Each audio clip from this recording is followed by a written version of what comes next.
कहानी मुंबई की है। ये बात 2017 की है। मुंबई के डोमेस्टिक एयरपोर्ट के पास विले पार्ले इलाका आता है। यहीं पर विले पार्ले पुलिस थाना है।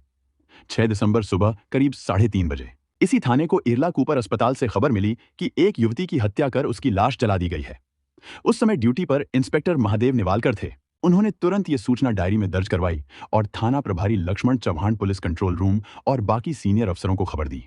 फिर एआई देवकाते और अपनी टीम के साथ वे तुरंत इरला कूपर अस्पताल के लिए निकल गए। जब इंस्पेक्टर महादेव निवालकर अपनी टीम के साथ अस्पताल पहुंचे तो डॉक्टरों की एक टीम युवती के शव का निरीक्षण कर रही थी।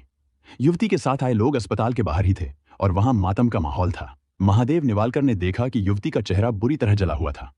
पूछताछ में पता चला कि मृतका का नाम श्रद्धा पांचाल था और वह फिजियोथेरेपिस्ट थी। डॉक्टरों के मुताबिक श्रद्धा की हत्या करीब 1 से 1.5 घंटे पहले गला घोंटकर की गई थी। उसके दोनों पैरों पर खरोंच के निशान थे, जिससे शक हुआ कि हत्या से पहले उसके साथ जबरदस्ती भी की गई थी। डॉक्टरों से बात करने के बाद इंस्पेक्टर महादेव निवालकर ने श्रद्धा के साथ आए लोगों से बात शुरू की। घर वाले उस समय सदमे में थे, इसलिए ज्यादा कुछ नहीं बोल पाए। लेकिन साथ आए पड़ोसियों ने जो बताया उससे साफ था कि मामला गंभीर है। पड़ोसियों ने बताया कि रात करीब 2:30 बजे उन्होंने श्रद्धा के कमरे से धुआं निकलते देखा था। तब उन्हें लगा कि शायद धुआं एसी से आ रहा है। लेकिन आधे घंटे बाद जब घर से जोर जोर से रोने और चिल्लाने की आवाजें आईं, तो समझ में आया कि धुआं श्रद्धा के कमरे से आ रहा है। पड़ोसी भागकर वहां पहुंचे तो कमरे की लाइट बंद थी। टॉर्च जलाकर देखा तो कमरे के बीचों बीच श्रद्धा का शव पड़ा था, जो थोड़ा बहुत जला हुआ था। पास में उसकी जीन्स पड़ी थी, जिससे उसका गला दबाया गया था। साफ लग रहा था कि हत्या के बाद सबूत मिटाने की कोशिश हुई थी। पड़ोसी दीपक और सचिन ने जल्दी से जीन्स हटाई और श्रद्धा को इलाज के लिए इरला कूपर अस्पताल ले गए। डॉक्टरों ने जांच के बाद उसे मृत घोषित कर दिया और इसकी सूचना विलय पार्ले पुलिस थाने को दे दी। इंस्पेक्टर महादेव निवालकर ने मामले की शुरुआती कार्रवाई पूरी कर शव को पोस्टमार्टम के लिए अस्पताल में रखवा दिया। अस्पताल की कार्रवाई पूरी करने के बाद महादेव निवालकर अपनी टीम के साथ घटनास्थल यानी श्रद्धा के घर पहुंचे। डॉक्टर श्रद्धा पांचाल मकान की ऊपरी मंजिल पर बने एक कमरे में रहती थी। उसी कमरे में उन्होंने सोने से लेकर पढ़ाई तक का सारा इंतजाम कर रखा था। लेकिन डॉक्टर होने के बावजूद उनके आने जाने का कोई तय समय नहीं था। घर वालों को कोई परेशानी न हो, इस वजह से श्रद्धा ने अपने कमरे की सीढ़ी घर के बाहर से बनवा रखी थी। इसलिए वह जब भी देर से आती तो सीधे अपने कमरे में चली जाती। अगर कभी सहेलियों के घर रुकती तो पहले से घर वालों को बता देती थी। महादेव निवालकर ने जब श्रद्धा के कमरे का निरीक्षण किया तो देखा कि वहां सब बिखरा पड़ा था। अलमारी के दोनों दरवाजे खुले थे और अंदर का सारा सामान फैला हुआ था। कमरे में किताबों के पन्ने भी जले हुए पड़े थे। पुलिस को शक हुआ कि इन्हीं पन्नों से आग लगाकर श्रद्धा के शव को जलाने की कोशिश की गई थी। इसी दौरान जब महादेव निवालकर आसपास के लोगों से पूछताछ कर रहे थे, इनके साथ फॉरेंसिक टीम और क्राइम ब्रांच यूनिट 8 के अधिकारी भी आए थे। फॉरेंसिक टीम ने अपना काम पूरा किया। फिर अधिकारियों ने भी मौके का निरीक्षण किया। अधिकारियों के चले जाने के बाद महादेव निवालकर भी थाने लौट आए। उन्होंने श्रद्धा के परिवार की तरफ से हत्या का मामला दर्ज किया और जांच शुरू कर दी। चूंकि यह मामला दुष्कर्म और हत्या से जुड़ा था, पुलिस चाहती थी कि हत्यारे को जल्द से जल्द पकड़ लिया जाए। हत्यारे तक पहुंचने के लिए पुलिस ने श्रद्धा के घर वालों से विस्तार से पूछताछ की, लेकिन कोई खास जानकारी नहीं मिली। बस इतना पता चला कि उस रात श्रद्धा करीब 9:30 बजे घर आई थी। 10 बजे उसने घर वालों के साथ खाना खाया। तभी उसकी 2 सहेलियां पूजा उर्फ पल्लवी और चैताली मुखर्जी उससे मिलने आ गईं। तीनों कुछ देर बातें करती रहीं और फिर बाहर चली गईं। इसके बाद वे कब वापस कमरे में आईं, यह घर वालों को पता नहीं चला। महादेव निवालकर ने श्रद्धा की दोनों सहेलियों को थाने बुलाकर पूछताछ की। दोनों उसकी पक्की दोस्त थीं। अक्सर मिलती जुलती रहती और कभी कभी एक दूसरे के घर रुक भी जाती थीं। उस रात भी वे श्रद्धा के घर आईं। थोड़ी देर बैठी, फिर सब एटीएम से पैसे निकालने चली गईं। वापस आकर रात 12 बजे तक कमरे में बातें करती रहीं। जब श्रद्धा को नींद आने लगी तो दोनों उठीं और बोलीं, दरवाजा बंद कर लेना, और बस दरवाजा आधा बंद करके चली गईं। इन दोनों से भी पुलिस को कोई सुराग नहीं मिला। फिर महादेव निवालकर ने ध्यान श्रद्धा की क्लिनिक पर लगाया। श्रद्धा फिजियोथेरेपिस्ट थी, इसलिए उसके पास हर उम्र और तरह के लोग आते थे। हो सकता है उनमें से कोई उसे पसंद करता हो। श्रद्धा मॉडर्न और खुले विचारों वाली लड़की थी, जो हर किसी से खुलकर बातें करती थी। हो सकता है श्रद्धा के क्लिनिक पर आने वालों में से कोई उस पर दिल हार बैठा हो, और जब श्रद्धा ने उसे नजरअंदाज किया तो मामला इतनी दूर चला गया कि दुष्कर्म के बाद उसकी हत्या कर दी गई। इसी शक के चलते पुलिस ने श्रद्धा के क्लिनिक और वहां आने जाने वालों के नाम, पते और फोन नंबर जुटाकर गहराई से जांच की, लेकिन कोई भी ऐसा शख्स नहीं मिला जिस पर शक किया जा सके। धीरे धीरे मामला और पेचीदा होता जा रहा था। इसी दौरान हालात ऐसे बने कि पुलिस को श्रद्धा के घर वालों पर ही शक होने लगा। उन्हें लगा कि यह हत्या एक सोची समझी साजिश के तहत की गई है, जिसमें घर वाले भी शामिल हो सकते हैं। शायद वे श्रद्धा की किसी कमजोरी को छिपाने की कोशिश कर रहे हों। यही सोचकर पुलिस ने श्रद्धा के एक मुंह बोले भाई और घर वालों को पूछताछ के लिए थाने बुला लिया। जैसे ही मीडिया को इस बात की भनक लगी, उन्होंने श्रद्धा के घर वालों का जीना मुश्किल कर दिया। अपनी टीआरपी बढ़ाने के लिए इलेक्ट्रॉनिक और प्रिंट मीडिया ने इस मामले को बढ़ा चढ़ाकर पेश किया। जो मन में आया उसे रंगीन और चटपटी खबर बनाकर नोएडा के आरुषि हत्याकांड से जोड़ते हुए तरह तरह की अफवाहें फैलाईं। मीडिया ने श्रद्धा के मां बाप को गुनाहगार की तरह पेश कर दिया। इतना ही नहीं, श्रद्धा के चरित्र पर भी सवाल उठाए गए और खूब बदनाम किया गया। यह सिलसिला तब तक चलता रहा जब तक असली कातिल पुलिस के हाथ नहीं लगा। एक तरफ मीडिया का लगातार दबाव था, तो दूसरी तरफ जांच कर रही पुलिस टीम पर उनके वरिष्ठ अधिकारियों का भी प्रेशर बढ़ता जा रहा था। क्राइम ब्रांच और थाना पुलिस मिलकर काम कर रहे थे, लेकिन कोई ठोस नतीजा नहीं निकल रहा था। पुलिस की पूरी कोशिश जैसे बेकार हो चुकी थी। परेशान पुलिस ने हर जगह हाथ पैर मारना शुरू कर दिया।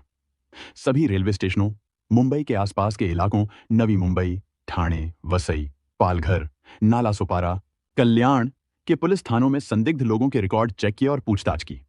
श्रद्धा के फोन की कॉल डिटेल भी निकलवाई और खंगाली। करीब 500 से ज्यादा लोगों से सवाल जवाब किए गए, लेकिन नतीजा वही। 50 दिन से ज्यादा बीत गए, पर पुलिस अब भी अंधेरे में ही टटोल रही थी। समझ नहीं आ रहा था कि श्रद्धा की हत्या का राज क्या है और कातिल कौन है। हाँ, पुलिस परेशान जरूर थी, लेकिन हार मानने को तैयार नहीं थी। वरिष्ठ अधिकारियों के आदेश पर पुलिस एक बार फिर घटनास्थल पर गई और पूरे मामले की गहराई से जांच की। इलाके के सभी सीसीटीवी कैमरों की फुटेज निकलवाई गई और ध्यान से देखी गई।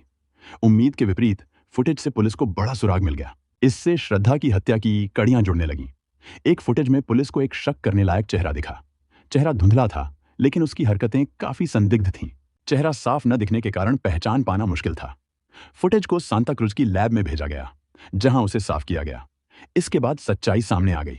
वह युवक उसी बस्ती में करीब 7 साल से रह रहा था, जहां श्रद्धा का परिवार रहता था। युवक का नाम देवाशीष धारा था। पुलिस को जब उसका पता चला तो उन्होंने तुरंत तलाश शुरू कर दी। मकान मालिक ने बताया कि 8 जनवरी 2017 को वह कमरा खाली कर अपने गांव चला गया था। पुलिस ने समझ लिया कि अब देर करने का मतलब होगा आरोपी को और दूर जाने देना। वरिष्ठ अधिकारियों को खबर दी गई और उनके निर्देश पर एक टीम पश्चिम बंगाल में देवाशीष के गांव रवाना हो गई। पता उन्हें मकान मालिक से मिल गया था। वहां स्थानीय पुलिस की मदद से देवाशीष को पकड़ लिया गया। अदालत में पेश करने के बाद प्रोडक्शन वारंट पर उसे मुंबई लाया गया। शुरू में वह खुद को इस मामले से पूरी तरह अनजान बताता रहा, लेकिन जैसे ही पुलिस ने थोड़ा दबाव बनाया, वह टूट गया और अपना गुनाह कबूल कर लिया। 27 साल का देवाशीष धारा असल में पश्चिम बंगाल के मिदनापुर जिले के दासपुर थाने के मेधुपुर गांव का रहने वाला था।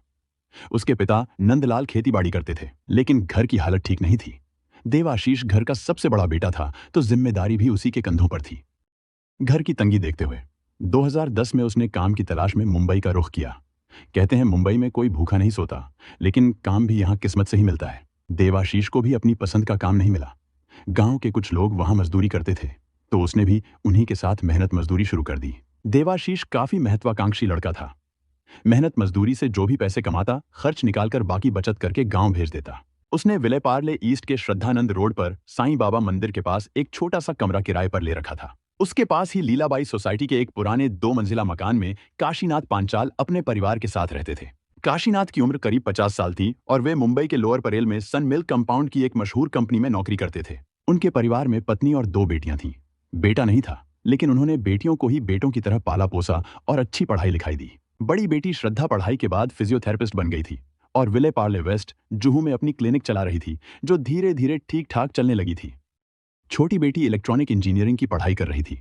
श्रद्धा सिर्फ खूबसूरत ही नहीं थी, बल्कि बातों में भी बहुत तेज थी। वो किसी से भी खुलकर बात कर लेती थी, क्योंकि उसका काम ही ऐसा था। उसके ज्यादातर क्लाइंट फिल्म और टीवी में काम पाने वाले लड़के लड़कियां थे। कुछ क्लिनिक पर आते तो कुछ घर पर बुला लेते।